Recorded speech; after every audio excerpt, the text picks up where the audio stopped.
again and again and again. But I'm also going to pee real quick. Smaller banks are failing. Yeah, I'm much worse than a business major. I'm a poli-sci major. The federal agency that takes over unsound banks is the Federal Deposit Insurance Corporation, the same people who guarantee that depositors won't lose their money. Most every Friday now, the FDIC is seizing several banks. You haven't seen these takeovers happening because they're done secretly at night to make sure that there's no needless panic by depositors.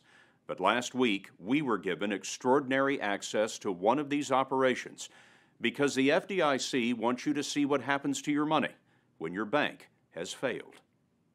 They're going to start at one branch, pull the cash out, take it inside the bank. This is a team of FDIC agents preparing to seize a bank outside Chicago. What we need to do is we need to pull the corporate records.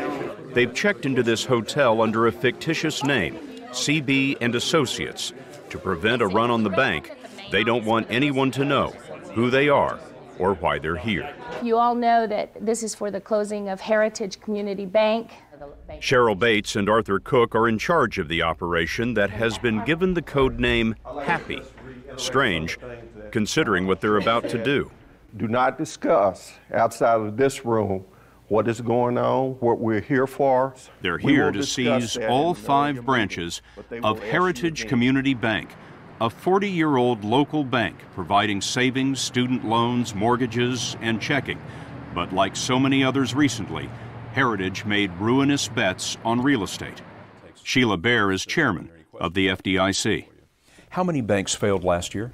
25. How many do you expect to fail this year? It's going up. There have been 16 already now, and so our loss projections Wake up! are The banks going are up. failing. We're having to increase premiums on banks to address the loss projections going forward.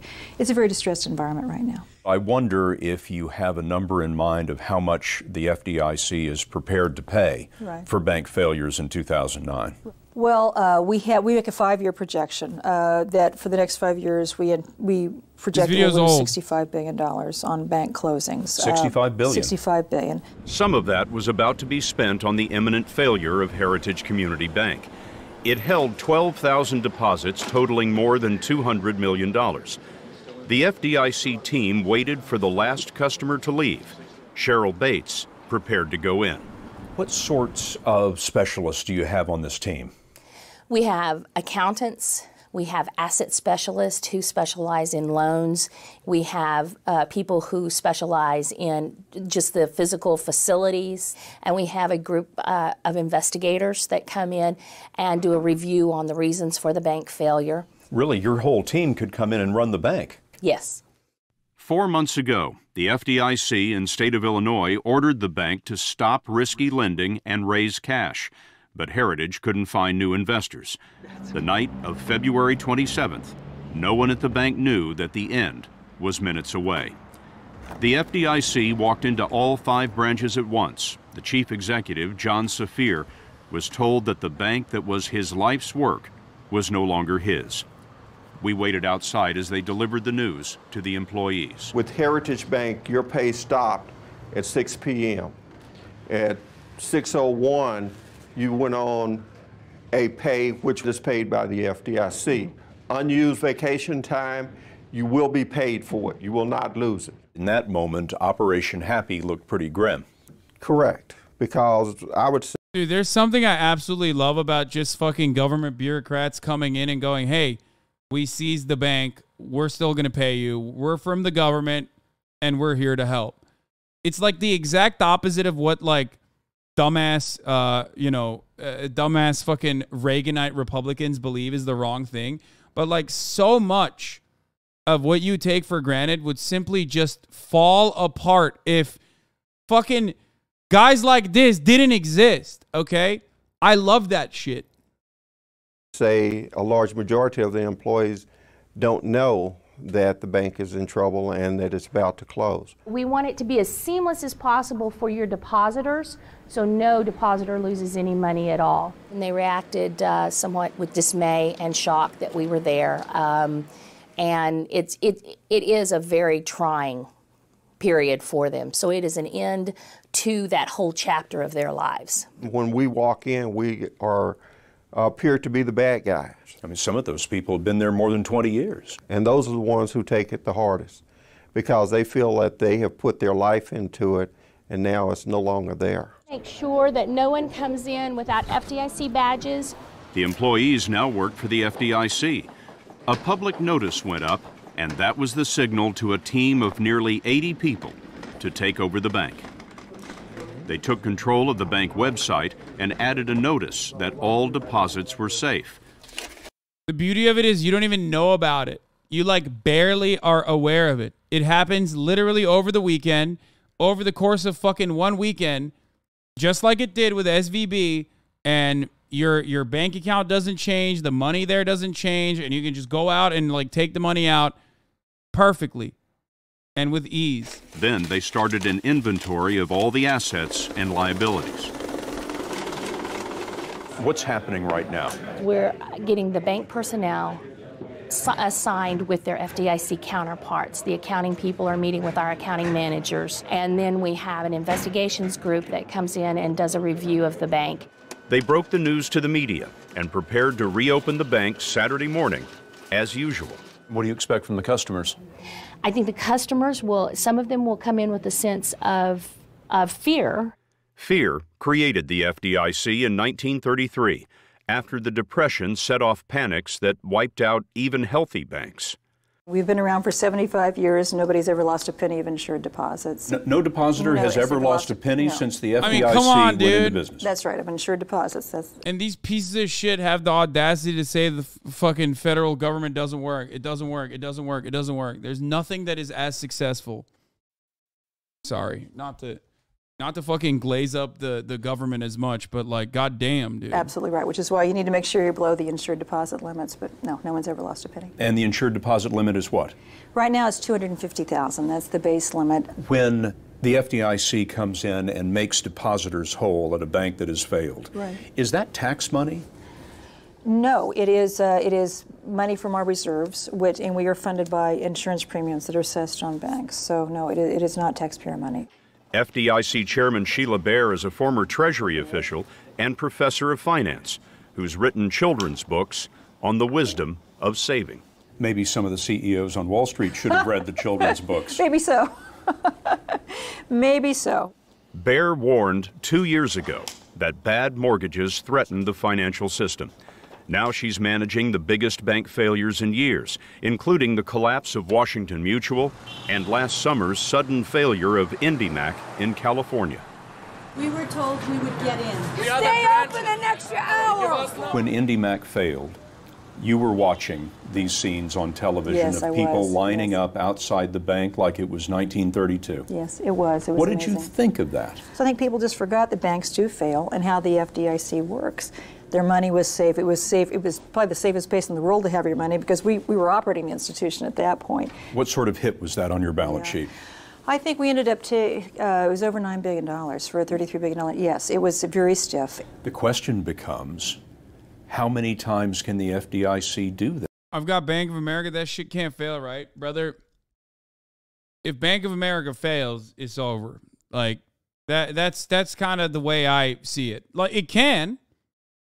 Okay, but the way I see it is like if Bank of America failed, that means literally everything has failed. You know what I mean? You're already in the Mad Max future that you are afraid of.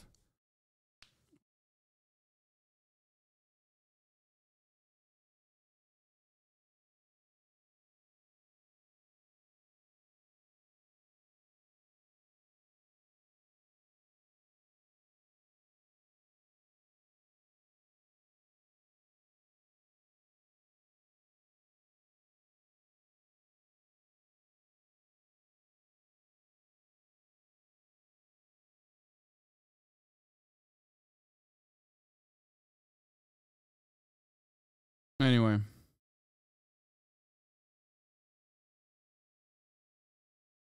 I mean, by the way, these banks have failed, but I mean like full-blown collapse.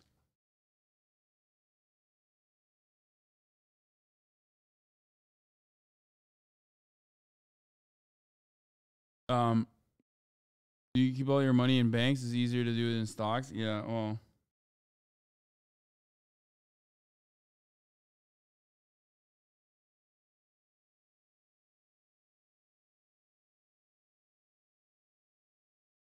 Bank of America has biggest loss in bond portfolio among peers. From what I understand, BOFA and others have still additional scrutiny since 2008 that they are beholden to, that have not been deregulated in the same way that SVB has, because it's like 50 to 250 billion in assets puts you in a different category. If you're 250 plus, then you have to maintain some level of liquidity in so that you don't have like any kind of issues, and you can pay back depositors in the event of crisis. 109 billion in unrealized losses on Bank of America's balance sheet, with 150 billion in mortgage-backed assets.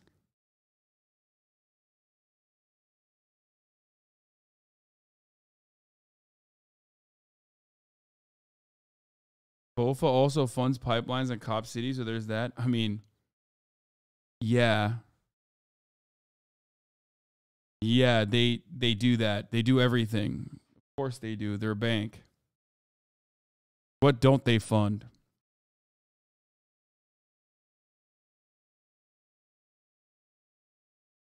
What's BOFA? BOFA these nuts. What do you mean? Why would you ask that question? At what point is the FDIC broke? The FDIC is backed by the full faith and credit of the United States government. So if we need to, we try not to and don't want to, but if we need to, we can borrow from Treasury to make up for any shortfall. So the FDIC never goes broke? We don't go broke. No, we are the government. We're backed by the full faith and credit of the United States government. Exactly. The FDIC is similar to Social Security in that respect.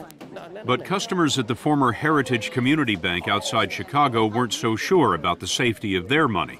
On Saturday morning, the bank reopened on time, and the FDIC's Ricky McCullough stood at the front door. The people who were coming in this morning, what were they asking you? Can I still write checks? This is my favorite question. So U.S. dollars backed by nukes, but when banks fail and if Fed don't bail out, what's the use? This is why Bitcoin was invented. Bro, you think when the dollar collapses, there's going to be fucking Bitcoin? What are you talking about, dude? Like, what the fuck are you talking about? Do you not understand anything? We're literally over here sucking the government cock, praising regulation, praising some assurances, and like confidence instilling moves that the federal government has made it because financial collapse has occurred in the past. And you turn around and go, no, more deregulation is a necessity. Like, what are you going to do with your fucking Bitcoin when the dollar has collapsed, or when the nukes are no longer a viable way to instill confidence in the dollar? What are you going to do? How are you going to work with a Bitcoin? What can you currently buy with Bitcoin? Before you fucking nerds get in here, you can't buy a $5 a month subscription to avoid the top of the hour ad break, okay? So it doesn't matter. There's no value. Okay? Because at the top of the hour, there's a 3-minute ad break. And if you no longer want to see those ads, all you need to do is subscribe, which you can do for $5 or for free with a Twitch Prime. Okay? You can also get gifted a sub. Some of you crypto nerds, if you have a lot of crypto that is, you know, converted or valued on the basis of how much it costs to own that crypto in fiat currency, okay? Use some of that fiat currency to allow others to avoid the top of the hour ad break by gifting them. Yensho, thank you for the 10 gifted subs. Sakura Gore, thank you for the 25 gifted subs, allowing 35 total people to no longer see the ads at the top of the hour. Here's a 3-minute ad break now.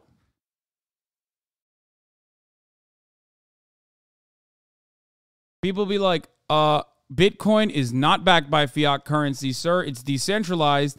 And then I ask them how many dollars you have in your fucking wallet. And you don't say 0.000017 BTC. You say, you know, however many fucking dollars you have. Right? No, stupid people say that.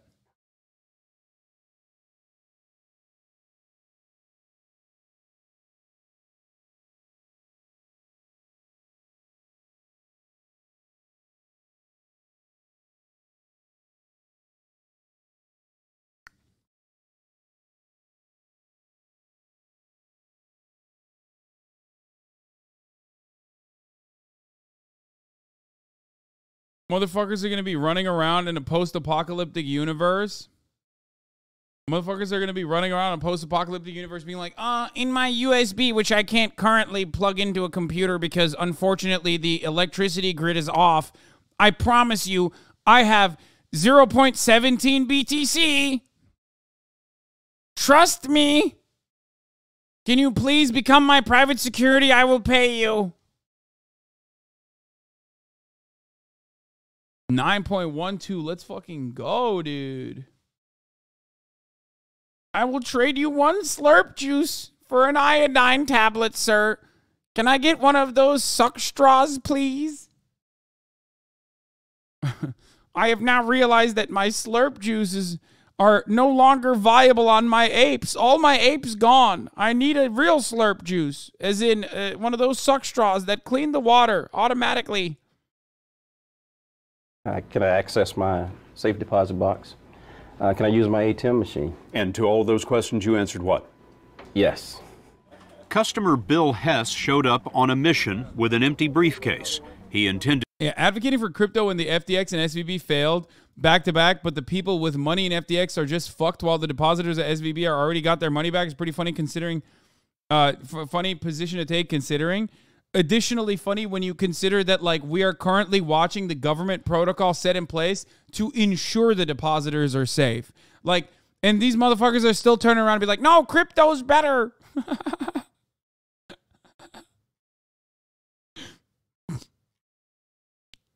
To leave with all of his money. We'd be glad to answer any questions for you. I don't care anymore. He said, I don't care anymore. And so I became a little concerned. So I came inside. And one of the things that he told me as he opened up his briefcase, he said, well, I don't have a gun in here. So I said, well, that's good. I can't wait. McCullough explained to Hess and his wife, Audrey, that their savings were safe. So if you have a single account, that's $250. If you have a single account, that's $250. So now that's $500. Hess's briefcase was empty when he came in and empty when he came out. We just thought we were going to see closed and the doors locked. Yeah. You know. So how do you feel now that you've talked to them? It's fine. Assured. Yeah. Assured. Yes. You feel fine. assured? Yes. Yes. You had confidence in the FDIC. FDIC, right. Yeah. Right. Now, if they can't pay you, then I won't have confidence in them either.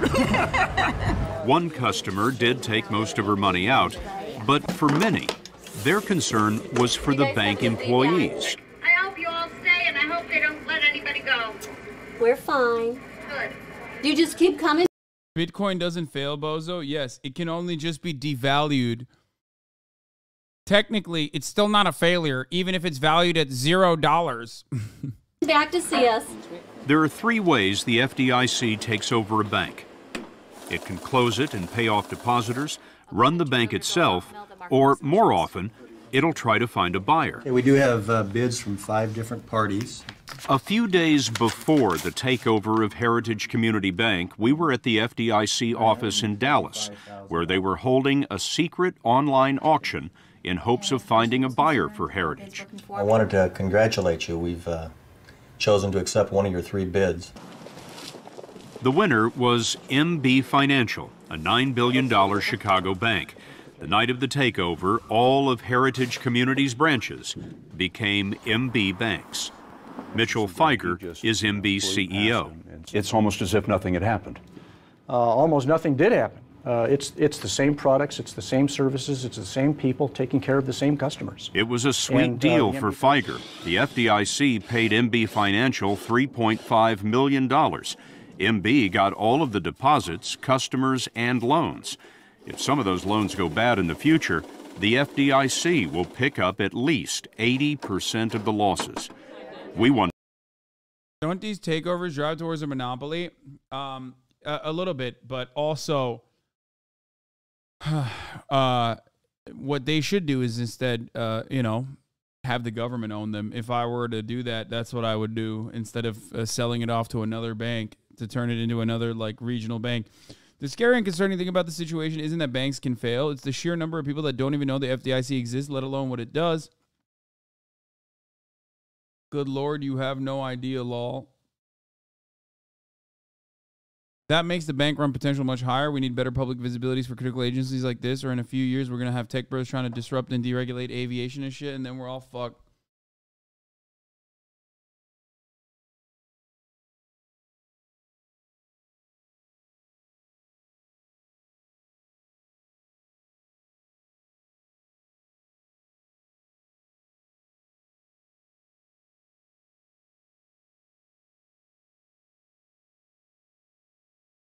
Yeah, there are no libertarians in a bank run. Remember that. Wondered what Feiger thinks of the health of banking today. You have to believe that dozens and dozens and dozens of more banks have to fail. But it's okay. What do you mean it's okay? It's okay because I think the process is smooth. Depositors are fully protected by an industry-funded FDIC insurance. And I think that taking out the weak players and taking some capacity out of the industry is good. It's good for the industry. It's good for the survivors. It will produce, at the end, a much healthier banking system. The story will continue after this. If you can put Heritage Community Bank out of its misery, why can't you do the same with Citigroup? First of all, I don't talk about open and operating institutions. We can only deal with the resolution of a bank, a federally chartered or state chartered depository institution. And these very large institutions that are creating the headlines now, these are really very large financial organizations. So it's more than a bank. It's a broker-dealer. It's offshore operations. It's foreign deposits. We notice that while giant banks get bailed out, investors in failed community banks like Heritage get wiped out. Ben Bernanke, the chairman of the Federal Reserve, says that the system is unfair for smaller banks, and that's just the way it is. Well, I think that's true. And going forward, I think we need to really review the size of these institutions and whether we should do something about that. Bear surprised us when she suggested that maybe the mega banks, those bailed out by the taxpayers, shouldn't be allowed to exist in the future. I think that may be something Congress needs to think about. Actually limit how size. big yes, a bank can be. Yeah. Well, I think taxpayers rightfully should ask that if an institution has become so large that there is no alternative except for the taxpayers to provide support, should we allow so many institutions to exceed that kind of threshold? And the idea would be that no bank would grow so large that it posed a systemic risk to the economy. That'd be a very different world. It would be a different world. Because Heritage Community Bank was bought by MB Financial, the FDIC didn't have to pay depositors. Even accounts over the insurance limit were safe. For Cheryl Bates, it was her fourth closing this year, but certainly not her last. What do you want people to think when you tell them you're from the FDIC? I always want them to think that I'm one of the good guys and that we want to make sure that they get their money back. Should their bank fail, that they are going to be okay because the FDIC is there.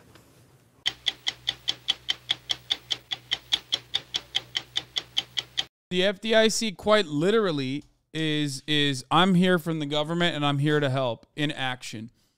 Probably part of the reason why you don't really hear about it a lot, because it would kind of go against the idea that like big government is good, because it is actually an instance where big government is good.